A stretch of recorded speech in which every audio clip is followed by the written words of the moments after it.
예, 여러분 안녕하세요. 오늘은 일본 기업의 법무부, 법무직에 대해서 간단히 여러분들께 소개를 해드리는 시간을 가져보려고 합니다. 예, 일본 기업 같은 경우에는요, 보통 규모가 1000명 정도 이상 되는 기업 같은 경우에는 법무부라는 부서를 따로 만들어서 운영을 하고 있는데요.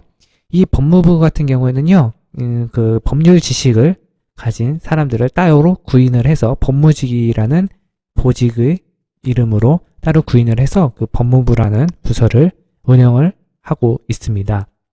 예, 그래서 법무부에 대해서 크게 중점적으로 세 가지의 카테고리로 여러분들께 간단히 소개를 해드릴까 하는데요. 먼저 첫 번째, 그 법무부의 업무 내용, 그리고 두 번째, 그 일본 기업 법무부에 지원하기 위한 자격 요건, 그리고 세 번째, 일본 기업 법무부에 지원했을 때 받을 수 있는 연봉에 대해서 크게 세 가지로 나눠서 여러분들께 소개를 해드리는 시간을 가져보려고 합니다. 예, 먼저 그 연봉에 대해서는 좀 신뢰성을 높이기 위해서 실질적으로 지금 일본 기업이 구인 정보를 내고 있는 그 구인 정보를 몇 가지를 예시로 여러분들께 화면을 통해서 소개를 해드리면서 같이 여러분들께 설명을 해드릴까 해요. 예, 먼저 그러면은 첫 번째 업무 내용부터 간단히 말씀을 드리자면, 간단하게 일본 기업 법무부가 무슨 일을 하느냐라고 간단하게 말씀드리면은 그 법률적인 업무 내용을 총괄적으로 모두 처리하는 부서가 법무부다라고 생각하시면은 간단하게 이해를 하실 수 있으실 것 같아요. 예, 주된 업무 내용을 보시자면은 간단하게 그 계약서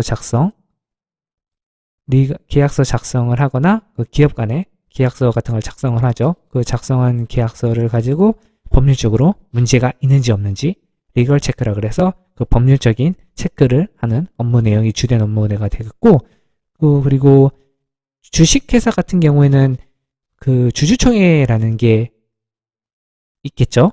예, 그 주주총회가 있을 때 그 주주총회에 준비를 한다든지, 그리고 그 주주총회가 열렸을 때 의사로 보고서라 그러죠. 예, 보고서를 작성하는 업무도 법무부의 업무가 되겠습니다.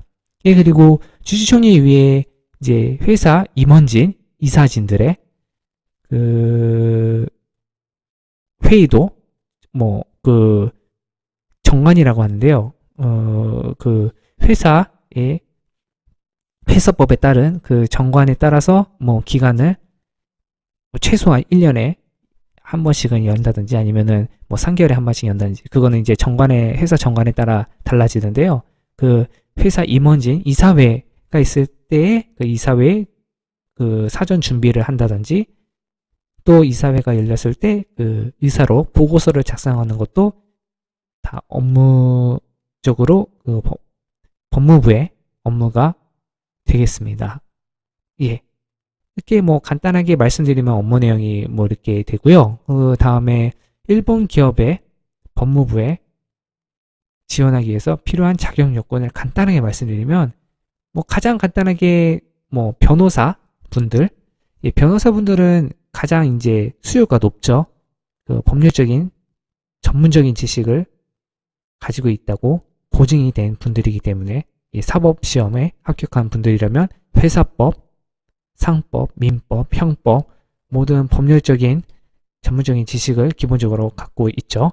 예, 그렇기 때문에 회사의 법무부는 가장 중요한 게 회사법하고 민법, 그리고 상황에 따라서 특허법이라든지 아니면 특상법이라고 해서 특별상품 거래법 이런 게 이렇게 관련이 되는데, 이제 변호사분들은 이제 보통 그런 기본적인 지식들을 가지고 계신 거라고, 자격증, 그 변호사 자격증이 그런 거를 보증을 하기 때문에 변호사분들의 변호사 자격증을 가지고 계시는 분들이라면 문제없이 일본 법무부에 지원을 하실 수 있을 거라 생각됩니다. 근데 보통 변호사분들이 그렇게 어려운 사법시험 합격하셔서 보통 그 기업으로 들어가시는 분들 많지 않죠.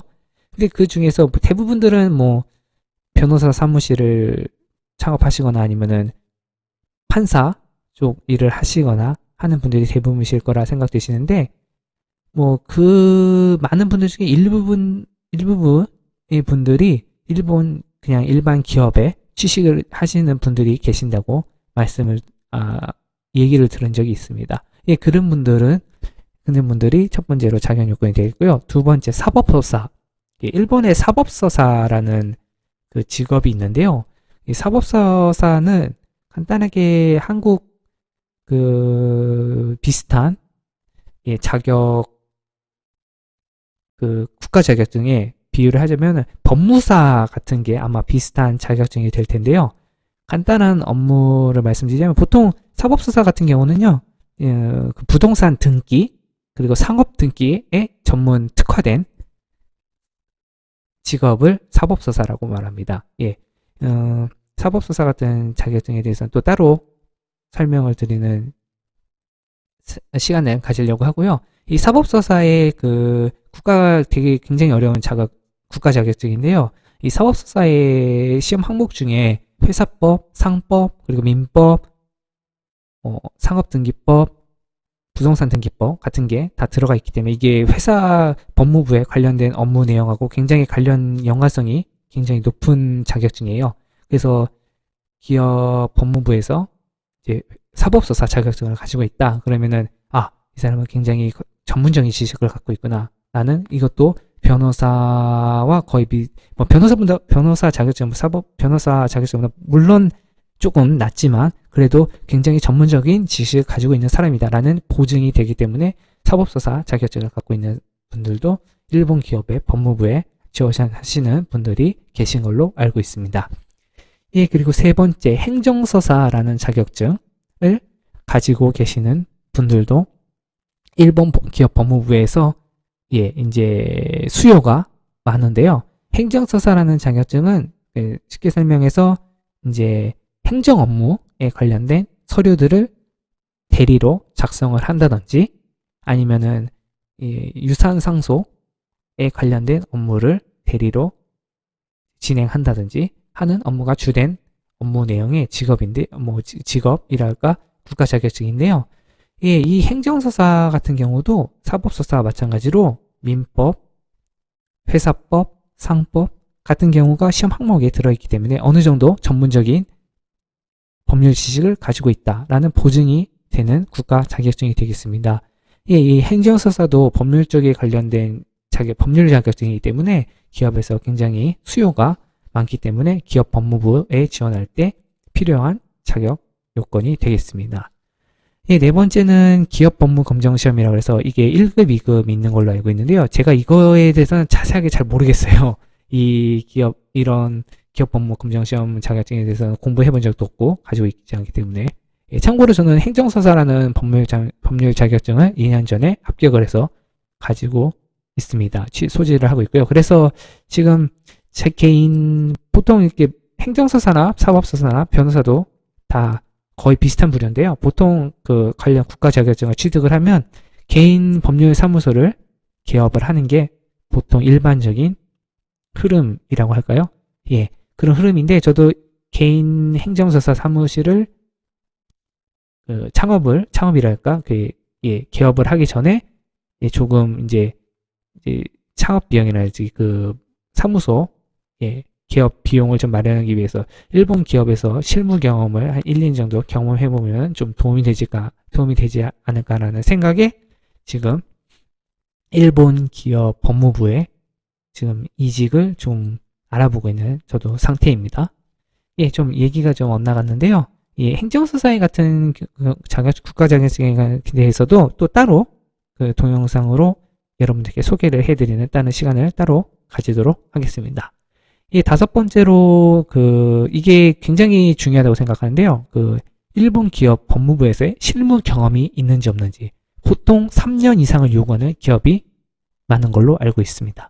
이 실무 기업을 가지고 있으면 그 위에 변호사라든지 사법서사라든지 행정서사 같은 법률 관련 자격증을 가지고 있지 않아도 기업에서 어느 정도 실무 경험으로 이 사람은 어느 정도 법률 지식을 갖고 있구나 라고 판단하는 기업이 실질적으로 어느 정도 있는 것 같아요. 실질적으로 100% 치면은 그게 50% 이상인지 70% 이상인지 저도 자세히까지 통계로 말씀드리긴 힘든 부분이 있는데 이 실무 경험을 가지고 있는 게 굉장히 크게 도움이 된다. 예, 이 실무 경험이라는 게 크게 도움이 되는 경우가 있다는 걸로 얘기를 듣고 있어요. 그래서 이 실무 경험을 3년 정도 다른 기업에서 실무 경험을 가지고 계시면 아마 이직을 하실 때 크게 도움이 되지 않을까 싶습니다. 예, 그렇다면 이게 크게 이렇게 법무부에 지원할 때 필요한 자격 조건을 이렇게 크게 5가지로 말씀드릴 수 있고요. 예, 마지막으로 이제 실질적으로 일본 기업의 법무부에 지원할 때 연봉을 어느 정도 받을 수 있는지 구인 정보를 몇 가지 예시를 통해서 여러분들과 함께 소개를 해드리는 가지고 시간을 갖도록 하겠습니다. 예, 이게 실질적으로 이제 일본 기업 법무부의 법무직을 구인을 뽑고 있는 구인 정보가 되는데요.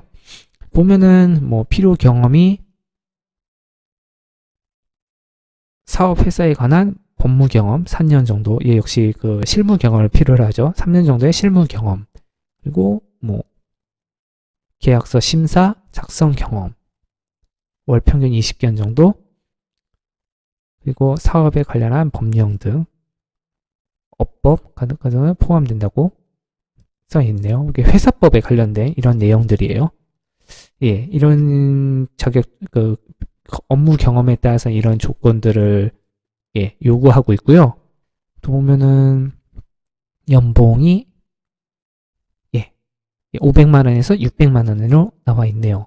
예, 여기 뭐 한국 원으로 환산하면 쉽게 공 하나 더 붙이시면 공 하나 더 붙여서 이해를 하시면 될 것 같아요. 500만 원은 5천만 원, 600만에는 6천만 원. 이 정도 연봉을 주는 걸로 구인 광고를 내고 있습니다. 이 연봉에는 뭐 밑에 이제 월급으로 31만 5,500엔, 315만 5천 원 정도가 되겠죠. 예, 이런 기본급이 최저 월급으로 스타트를 한다고 써져 있고요. 이게 아마 이게 31만 5,500엔부터라고 되어 있기 때문에 이게 실무 경험이 있으신 분들은 그 이상의 요구를 커미션을 통해서 요구를 하실 수도 있다고 생각합니다. 예, 그리고 상여 같은 경우도 2년 이외로 포함이 되기 때문에 이 상여 같은 경우는 이제 4개월분을 준다고 이 구인관계에 나와 있는데 이 상여 같은 경우는 그 위에 연봉에 포함된 금액이 되겠습니다. 뭐 4개월분이라고 하면 쉽게 생각해서 4개월분을 연 2번 지급한다 이렇게 써 있는데요. 여름에 2개월분, 겨울에 2개월분, 그러니까 월급의 2배니까 62만 엔 정도 되겠죠. 예, 620만 원이 여름과 겨울에 각각 한 번씩 나온다고 생각을 하시면 되겠습니다. 예, 그리고 다른 구직도 한번 보도록 하죠. 이거는 리크루트라는 기업에서 내고 있는 법무직 구인인데요. 예, 보시면은 예, 뭐 필수 조건이 사업회사, 변호사 사무소 어느 곳에서의 관련된 기업 법무 경험, 역시 실무 경험을 요구하고 있네요.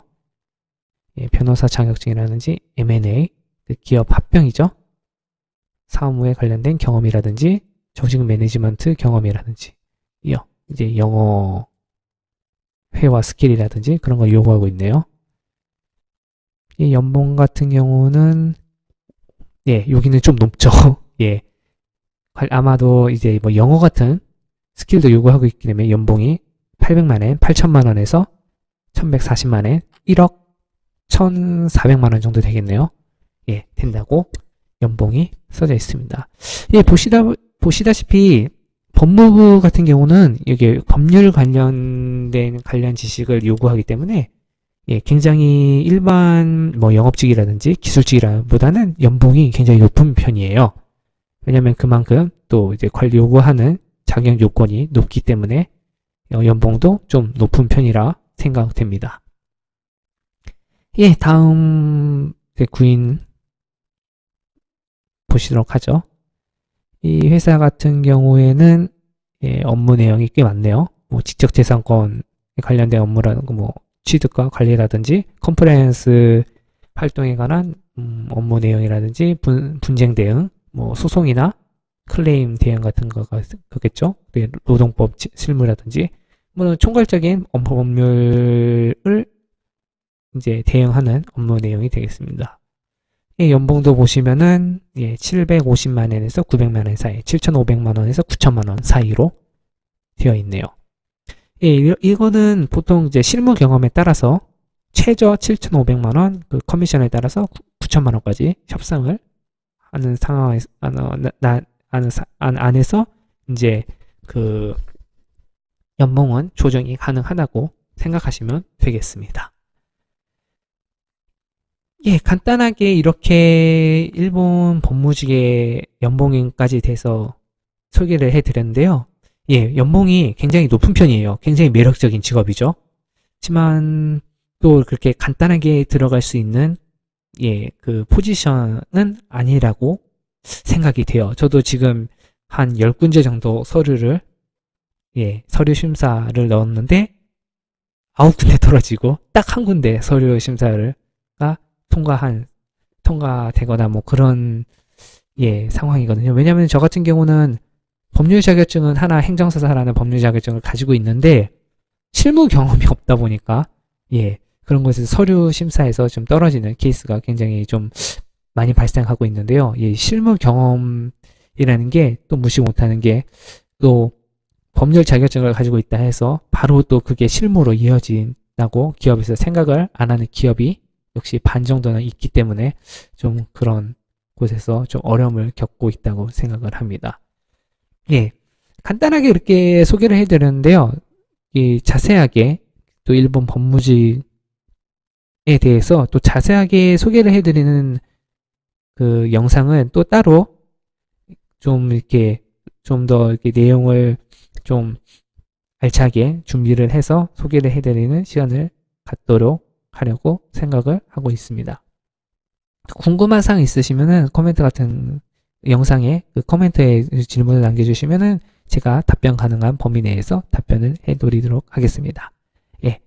이 영상이 도움이 되셨다면 구독과 좋아요 눌러주시면 정말 저에게 이 영상을 앞으로 만들어가는데 큰 힘이 되니까 많은 구독과 좋아요 클릭 부탁드리겠습니다.